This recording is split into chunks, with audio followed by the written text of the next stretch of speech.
Hi, I'm Sharon Bill. Welcome to my Theory Tuition series where we're working together step by step through each of the ABRSM theory grades. There are lots of resources available to help you on my website. If you go to sharonbill.com, you'll find some free PDF information sheets and you can download those in US letter or A4 and they accompany each step of this series. You'll find a page there with links to all of my YouTube video tutorials, and you can also find information about the books that I have available. I've written how to take your ABRSM Music Theory exam. It's full of tips and hints on how to best prepare for your exam and also how to make the best use of your time on exam day when you're actually working through your exam paper. So if you go to sharonbill.com, you'll find it's all there.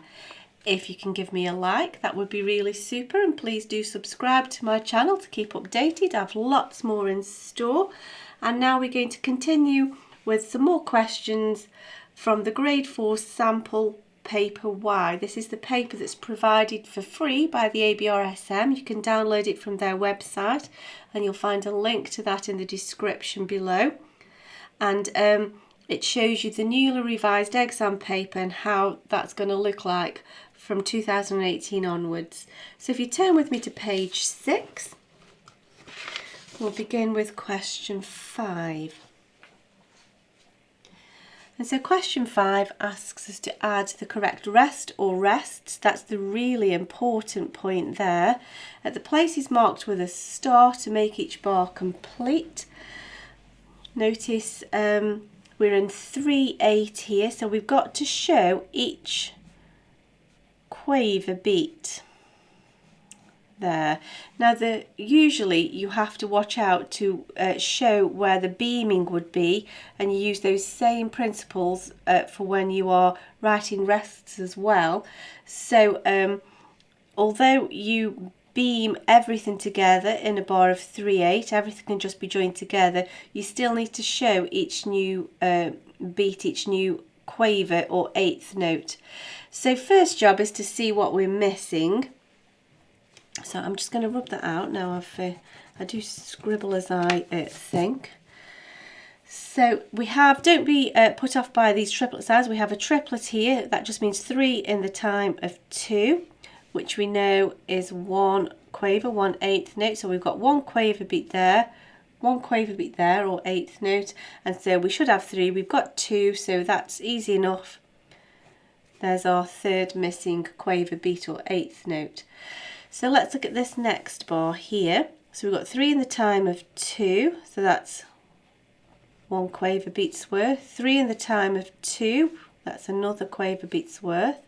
Now here, this is where I get a little bit confused because maths is not my strong point. So what I do is I imagine there's my quaver beat. It divides into 2 semiquavers or 4 demi-semiquavers. So each one of those is a demi-semiquaver because we're counting in quaver beats. So I've got 1 demi-semiquaver here. And so I've got 3 left. So what I have to do is first of all finish this half a beat, half of a half as it were. So I need another demi-semi-rest there, and that now leaves me with a half a quaver beat, which is a semiquaver or a 16th note. So you've just got to keep remembering that we're counting in quavers or 8th notes and take your fractions from there. So there, that now gives us 1 quaver, 1/8 note beat. Let's look at this next one. So this one doesn't look too convoluted. We've got 1 quaver beat, 1/8 note there, 1 there. This is half a beat, so we've got half of a quaver or 8th note left to complete. So that would be a demi-semi or a 16th note rest. Now here, we can even answer this without doing any maths at all because we know that there should be 3 in that triplet, 3 in the time of 2. We've only got 2 semis, 2 16th notes, so to complete that group, we know that we need this straight away without doing any maths. Let's look at this bar here. So again, we've got 1 quaver beat here. We've got 1 quaver beat here. We should have another one, but we've got just a 32nd note or a demi-semi. So we've got exactly the same scenario we had here, and so we've already done the work for that. So if we do our 32nd note demi-semi, that gives us one semi-quaver, and then we have another semi-quaver or 16th note rest. That gives us another one, which gives us a quaver beat. So we're going to do the same thing twice. We've already done the thinking for that there in that question before. So there we go. Let's move on to the next question. And so we're now changing clef.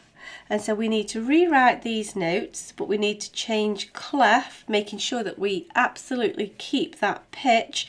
Be careful you don't end up jumping octaves, and the best thing to do is to keep middle C as your anchor point and just take it from there. So we're going from alto to bass clef. So here is middle C in the alto clef. Here is middle C in the bass clef. It's at the top of the bass, the bottom of the treble as if they've met in the middle. And that's the C that our clef is centered around. So then here, let's count up. We can think, let's see where we are. Let's work an octave higher so we can see where we are on a bit more familiar territory. Counting this as 1, 1, 2, 3, 4, 5, 6, 7, 8. So actually, it's C, but an octave lower. So here, 1, 2, 3, 4, 5, 6, 7, 8 takes us to here. That's C, an octave lower, and then of course it's C sharp. Oh, do excuse me, these coughs and colds. So now here's middle C. We're on the C, D, E flat. So if this is middle C here, C, D, E flat is there.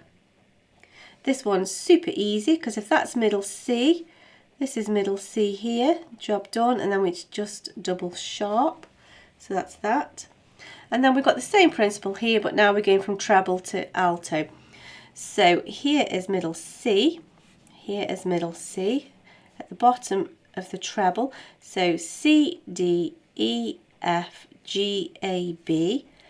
C, D, E, F, G, A is the space, B is the line. Alternatively, we can just count the steps 1, 3, 5, 7, because you know it's skipping line, space, line. 1, 2, 3, 4, 5, 6, 7. So 1, 3, 5, 7 gets you the same answer. So there's another way of doing that. So here is C, B, A. 1, 2, 3 below middle C. 1, 2, 3, C, B, A, sharp. And that's that question completed. And so we'll have a look at the next question. The last question on this paper now falls into two parts. And we've got the harmony question. So the first job is just we've got to name what we see here. So if we're in E flat major, we need to choose between chords 1, 4 and 5. So let's see what we're looking for first of all. Chord 1, 4, 5. So if we're in E flat major, chord 1 is based on E flat, but I'm not going to bother with the flats because the key signature takes care of that. E, F, G, A is step 4 of the scale, and B is 5. Now we need to build up the triad first, third, fifth, and we know that that's the fifth because that's the basis for chord 5, so a little bit of a double check there. A, B, C, D, E, first, third, fifth, B, C, D, E, F, B, D, F, chord 5. So we know what we're looking for now. So here we have an A, an E, an A, a C. So that's got to be chord 4. Nice and easy. Now we have an E, a B, an E and a G. Of course your key signature is active, but we don't need to worry about that. So that's a chord 1. We can see that's all the notes of chord 1 are there. Nicely explaining that chord. And then here we have a B, B, D, F. That's chord 5. So there we go, that's that done. Now it's the same sort of thinking for this second part. We've just got to extend that thinking just a little bit further. And so now we need to write the key signatures and the triads. So this is where, if you've already done your circle of fifths, you've already done the thinking for this right at the start of the exam paper. If you're not sure how to write out your circle of fifths list, then I've done a YouTube video tutorial on the circle of fifths, and you can find the link to that in the description below and also in the cards. And so you've already done your thinking for that, and so the key signatures are readily to hand. So G minor is related to B flat major, which has a key signature of B flats and E flats. So in chord 1 is based on G, so chord 5, which is the dominant, G, A, B, C, D.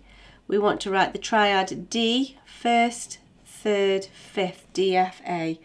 Now then, because we're in a minor key, we need to remember that the 7th degree of the scale is raised, and so that F would have to be an F sharp. It always falls in the middle of a chord 5, but if you think G, A, B, C, D, E, F is the 7th, and it always falls in the middle of chord 5, so we just need to remember to raise the 7th in the middle of that chord, the 7th degree of the scale, which is the 3rd note of chord 5.